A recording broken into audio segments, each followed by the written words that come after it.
And yes, I am holding my stomach in this photo, but you best believe that I'm holding my stomach in that photo where I'm 250 pounds too. So I feel like, it's fair play. I could put them side by side because the stomach was being sucked in both photos. That's for damn sure.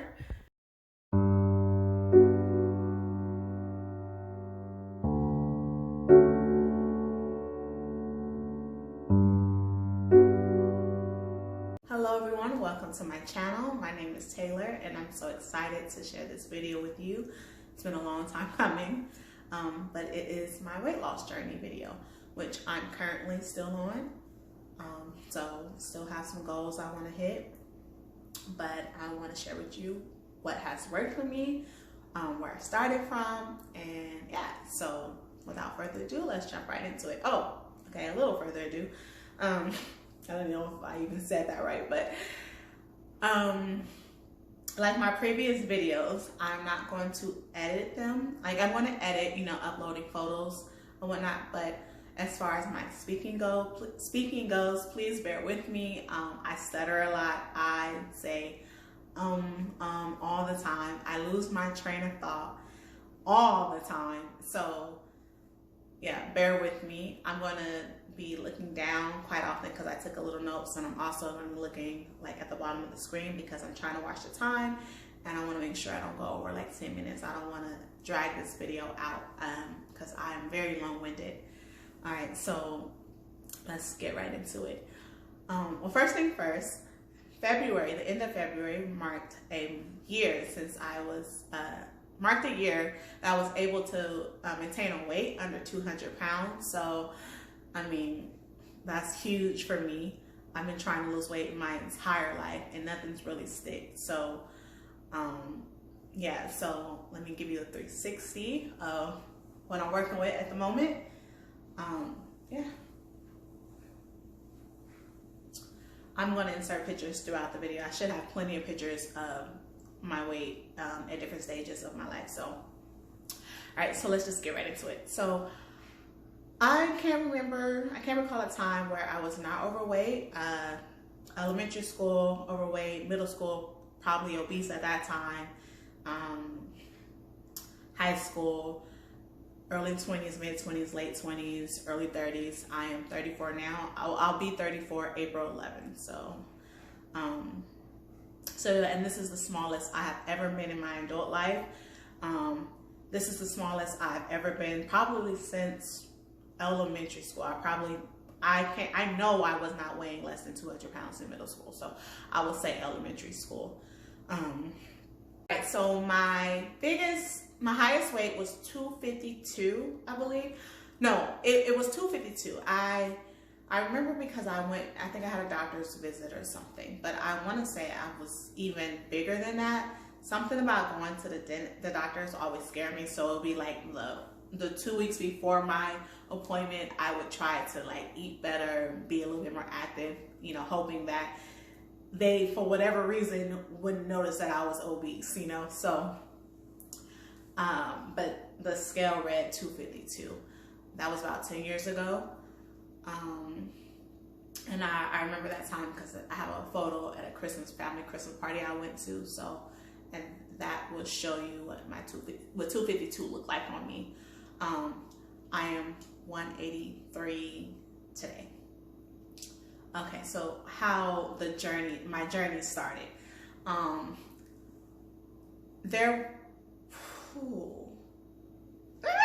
Sorry. Okay, so at 252, I started losing weight on my own by just kind of being more conscious about what I was eating and working out with like a girlfriend after work. Shout out to Ashley. We were going to, I think, like Planet Fitness in Sacramento.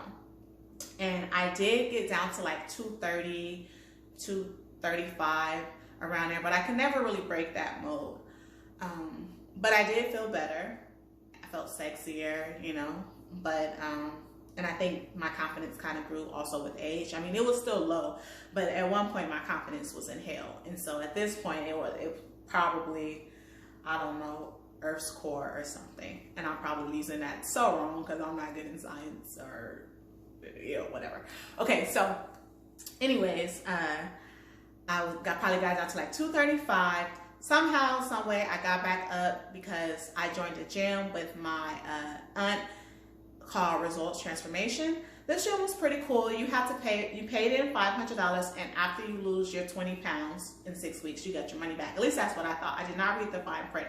You have to not only lose your 20 pounds, but get to a certain BMI, which I would have never made for my height, my age. I think I was supposed to be maybe like 130 or something. I did not read the fine print, so that was on me. But I did lose the first 20 pounds in 6 weeks, and it wasn't that bad. I mean, obviously it was a complete 180 from how I was used to eating. We had to eat like steamed vegetables, like a baked potato, but no sugar, no like a baked yam, no butter, no sugar, the potato, no sour cream, you know, boneless, skinless chicken, no condiments. I remember eating oatmeal, probably with just raisins. What else? I don't know. It was the most bland, you know, like baked fish. It was the most bland diet ever. And maybe it was just me. I'm not a cook, so as far as like seasonings go,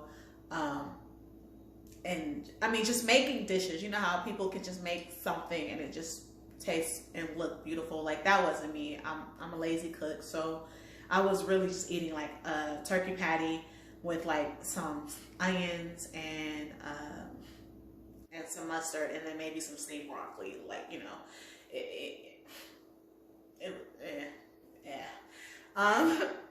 but anyways, I did that for 6 weeks. It was hard because I love food. I mean, all types of food. I love chicken, burgers, fries, barbecue, tacos, nachos, burritos, anything that ends with an O, Cheerios, Oreos, churros. I love cereal. I mean, I can take down probably a box of cereal in one setting. Pizza, cookies, brownies, ice cream. I mean, anything, you name it, I can eat it. The only thing I probably don't get down with is like probably pork skins or something like that. But I love it all. Smothered, fried, air fried, deep fried. Oh gosh, I digress. Okay. So I got through the damn. Oh, I'm already at 6 minutes. Okay. I got through the first 6 weeks. The second 6 weeks started. I was miserable from the jump. You know, I was not sticking to the plan. I was gaining, losing, and then by the last week, I was literally starving myself. I was probably eating Jell-O and surviving off of beef broth, you know, just to lose those 20 pounds, which I did. But it was no way it was sustainable for me. Like, when the third session started, I think I just completely like walked away from it. So I lost my $500, but I did learn a lot. I learned how to meal prep. I learned that I'm capable of eating these same things over and over again. I learned how to read labels and kind of, you know, walk away from a lot of processed foods and so forth. So it had its place and it taught its lesson, and I have some big takeaways from it. So after that, I think I got back up to like 220, and from what I learned from there, and I enjoy working out on my own, I got down to like 190 before, 190 like 6 or something. And then I started creeping back up. I remember I'll insert this picture because it was New Year's. I was 199 on New Year's. I don't remember which year it was, but it was probably 6 years ago, 5 or 6 years ago. And then I started creeping back up slowly. I stayed around 215, 220 for maybe a couple years. And then I started creeping back up to about 240 again. And this is when it started. So this is like the meat and potatoes of the video. What got me from 240 to 183. My lowest weight was 178, and that was this past year before the holidays. And then I just went crazy because I am a huge binge eater. I haven't been like diagnosed or anything. Kind of like self-diagnosed myself with an eating disorder, because I mean, I'm a binge eater. I I'm an emotional eater. I eat out of boredom. And I mean, it's I'll do a whole nother video about that. But anyways, so 242, I started using the MyFitnessPal, counting my calories, logging what I ate. I've always been told to log what you eat, but like I said, I'm lazy. And so that was just something that I was like, never. But I started doing it. The MyFitnessPal made it so easy. You used to be able to scan the barcode and it will upload the like nutritional facts. Now they make you pay for that feature, which is ridiculous, but it is what it is. I started eating at a calorie deficit, and I started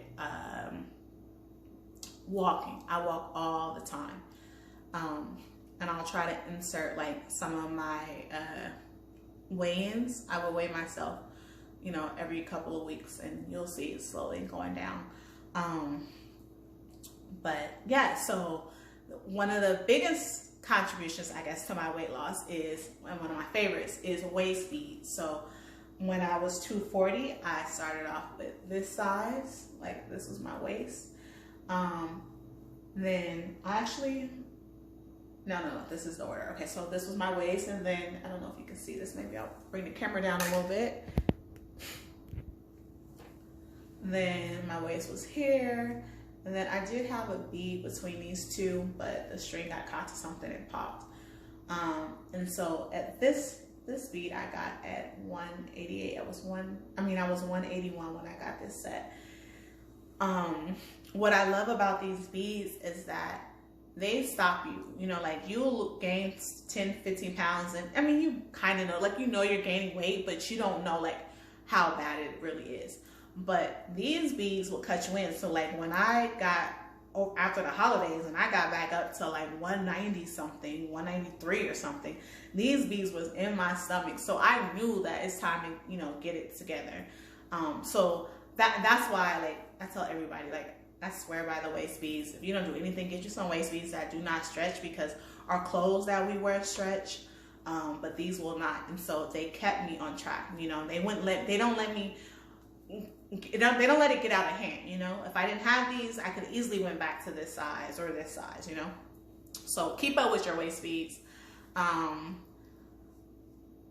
What else worked for me? So yes, eating at a calorie deficit. I was staying around, at one point I was staying around 1,200 calories, but the more active I was, the more active I became, the more my appetite grew. So another big thing is don't starve yourself. Like, if you're hungry, eat. Because, you know, that goes hand in hand with like your mental, you know. It's such a slippery slope from dieting to like starving yourself and being obsessed with what you eat, how much you eat. I'm still working on that. I still have days where I have to tell myself it's okay, you know what I mean? Eat the donut, it's okay, you know. It's not going to be the end of the world, and you want to live. Like, I don't diet, so that's why counting calories works best for me, because I can still eat what I want to eat. Exercising. I love exercising. I don't do much of it as in a sense of getting my heart rate up, but as far as like moving and walking, I get a lot of steps in. I walk my neighborhood. That definitely helps, you know. I would like to join, you know, like an adult soccer team or kickball team. So I'm gonna look into that. What else? I would say the biggest thing gave me that kickstart that I needed was the Whole30. I love the Whole30. I tell everybody about the Whole30. It's basically 30 days of eating whole food, so nothing processed, no dairy, no sugar, no grains, no alcohol. Yeah, and I'm learning. I know I said previous I suck at cooking, which I still do, but there's a lot of things you can't eat that are not processed, you know. Like, I was making chili, and I was just using whole ingredients and making it from scratch. Basically, if you make something from scratch, you know, possibilities are endless. So I'm on my, I think I've done it about 3 times now. Each time I've done it, I've lost less and less weight. The first time I did it, I lost 20 pounds, and that's actually what got me like closest to the 200 mark that I've been in a long time. And the time that I was under 200 pounds, it probably was like for a month, maybe a month. Yeah, and then it was something again because I didn't know I didn't know how to maintain it and how to keep losing without, starving myself, without obsessing over weight loss, that it was just hard to keep up. And so that's when I started gradually going back up and up. Um, but yes, the whole 30. So I did that from like size, I think I got down to like a weight of like 230 on my own, and then did the whole 30 the first time, and that got me to the closest I've ever been to 200 in a long time, which was like 203. I remember that because I went to a doctor's appointment. Um, but every time I do the whole 30 now, and I've probably only done it maybe 4 times, I lose less and less. I think the smaller you are, the less you lose, which is perfectly fine for me because I got out of doing it for weight loss and doing it just to like reset. I do it after the holidays. So always I do it in January. I do it, um, at least once in the summer, and then maybe another time right before the fall. It's just something I do for myself now. So please look into the whole 30. Definitely do that if you need a kickstart, if you need something that's gonna ground you and keep you like structured. Because it's really hard to go from like eating whatever you want, how much you want, to starting, on Monday, I'm gonna just eat what I want, but I'm gonna count my calories. No, you slip. Well, at least I slip. But I needed something to keep me straight, keep me on the straight and narrow, I guess. And then after I completed that, I was able to do the rest on my own. Um, what else? So there's no magic pill. I wish I could say there was like a magic pill. Obviously, I wouldn't be the spokesperson for it anyway because I still have so much work to do. But my goal is to get to like 175 by my birthday, which is in a month.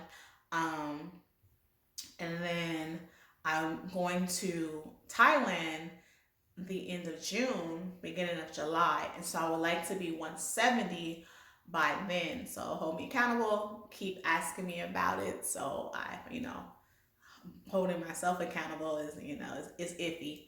But having other people checking on me, that might give me the motivation I need to keep going. Yeah, that's it. Thank you for watching. I hope that whatever gems I dropped, they were gems for me. So hopefully they're valuable to you as well. Yeah. Thank you.